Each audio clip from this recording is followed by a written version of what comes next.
Hello, my sweet little candies. I'm Moore, and today I have something pretty exciting for you guys. But it's not just me, because I'm collabing with 6 other super cool YouTubers to bring you guys a Halloween themed art telephone. Yippee!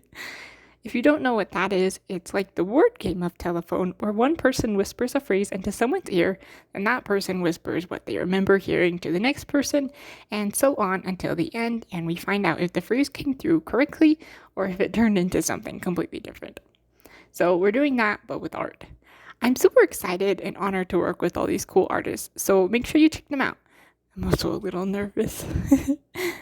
For our telephone, Dexterly designed a special Halloween-themed character for us to draw, then she passed it on to Josta to draw from memory, and Josta passed it down to me. They both have videos going through their art process, so go watch those if you haven't. But it's my turn now, so let's see what they have for us. Okay. I haven't looked at it. I was a good girl, I didn't look at it. But, okay, I'm excited to see what they did. So, let's see it, okay. Oh, it's a kitty! Oh my goodness. It's a kitty! Oh no, it's like a made witch on a paintbrush. Oh, it's so cute, and I love the colors. I love the shading around the hat with the blue. Oh, it's so cute. It's a kitty. I love kitties so much. Oh my gosh. That's so cute. What time is it? Oh, it's so cute. Kitty.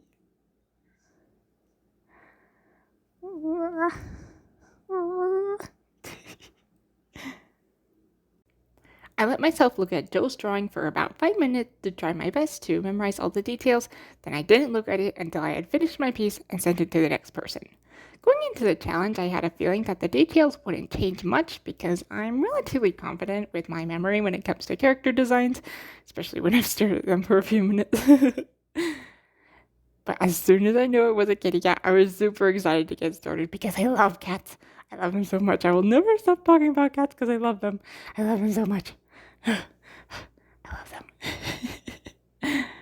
But I guess this is technically a cat girl, but the girl fact seemed to evade my mind despite the fact that I drew basically just a human girl with kitty ears and a kitty tail and a cute little kitty mouth.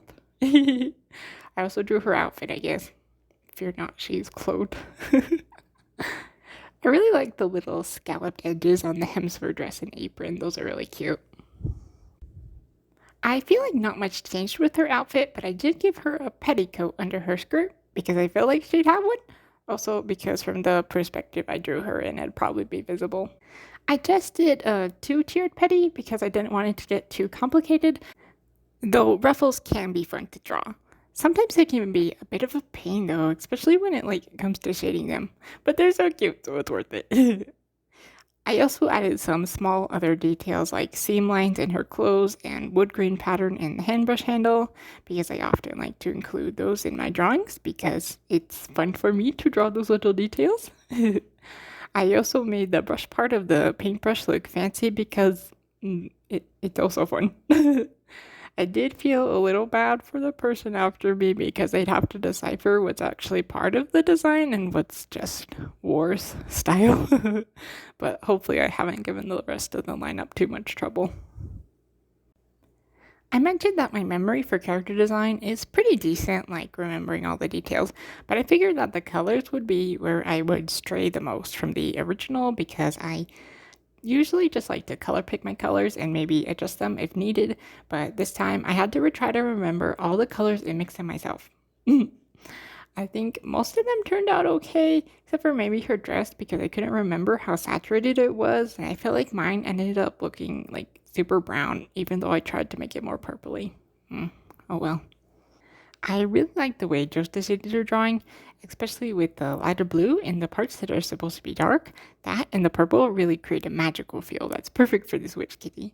I've done this sort of shading every now and then, and since I've been feeling like doing it again, I decided to do a rendering style similar to the one Joe used, especially with the blue and the shadows. It's fun to do more fancy shading every once in a while, especially since I don't typically get too crazy with my shading. I just like to get stuff done, so I often use flat shading or a simple painting style. Sometimes I don't even shade at all, I just put stuff out raw.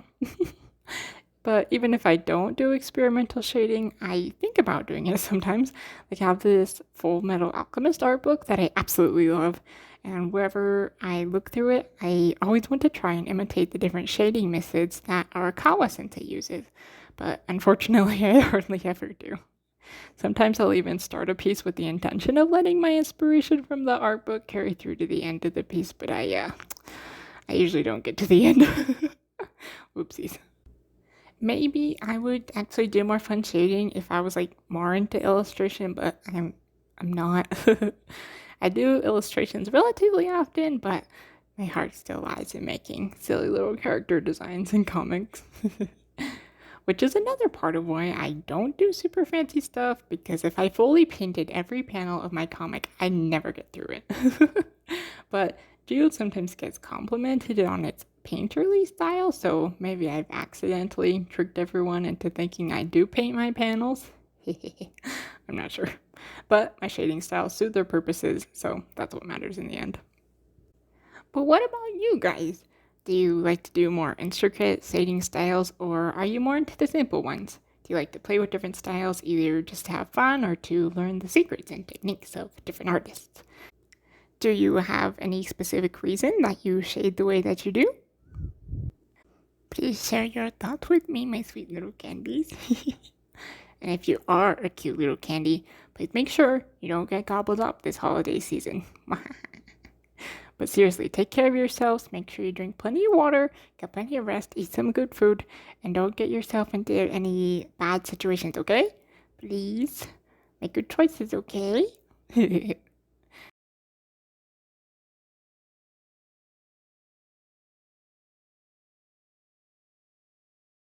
Back to art. Along with some fun shading, I also went a little crazy with putting color dodge on the line art. I haven't been doing this as much, even though it's sort of become a staple of my digital illustrations, so it was fun to see how much I could push it without letting things get out of control. I think it adds fun, extra colors that helps the drawing feel more magical. And of course, I had to add sparkles, because I'm the sparkle artist, even though I haven't also been doing much of those too lately. Honestly, I just haven't felt as sparkly lately. Maybe I should do some Hoseki no Kuni fan art. That might help. But I might not. I don't know. I'm not making any promises. Okay, and here's the finished piece. I think it's pretty cute, but it's sparkly and it's a cat, so... Anyways, let's see what everyone else thinks about it. Oh, look at that. Look at these ruffles. I'm glad that translated over because I wanted to do ruffles really bad, but I'm not the best at like showing ruffles. So that's very good. Also, she's gray now. That's cute though. I like it. I like the striped hair. Oh, and we have this paintbrush theme. That's cute. And once again, the pumpkin is here.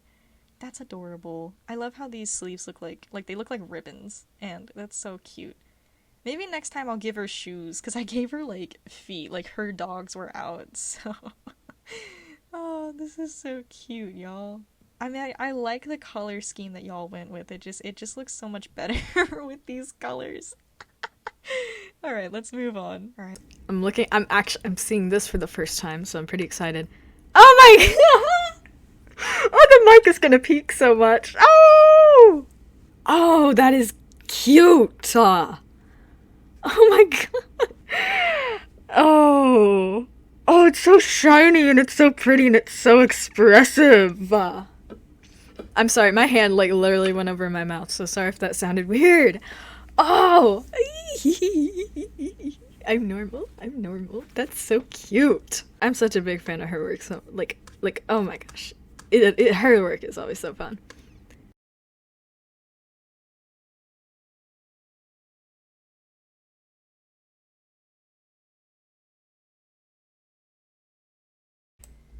I love how sparkly this is. Like with the line art. Like, I love what you did with the line art. Like with like the white and like the red, and like it just looks so shiny and like reflective, and like And like all of the sparkle effects also like really look good. And also like I like with what you did with like the stripy hair. And also the pose, like I really love how you can like really feel the movement and like the swishing of the dress with the art. Like you did super good like on that. Like both the pose and the sparkling. Great stuff.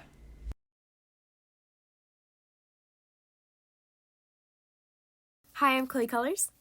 I'm so excited to see your drawing. It's so sparkly. I love this. This just like pops. I don't know how you did it, but just like pops like with the white, and oh, I love the highlights. The way you do highlights is so cute. I love this. It's so colorful. And she looks so like happy, but like screaming at the same time. I'm not sure, but wow, this just looks, I don't know how to describe it. Okay, I have my word. I describe it as magical. It looks so magical. The next artist in the lineup for our telephone collaboration is Mavkai, and I'm really excited to see how he interpreted the witch cat turn sparkly. So once I'm done talking, head over to Mav's channel and we'll see how he did. Thank you so much for watching and have a happy Halloween! Bye!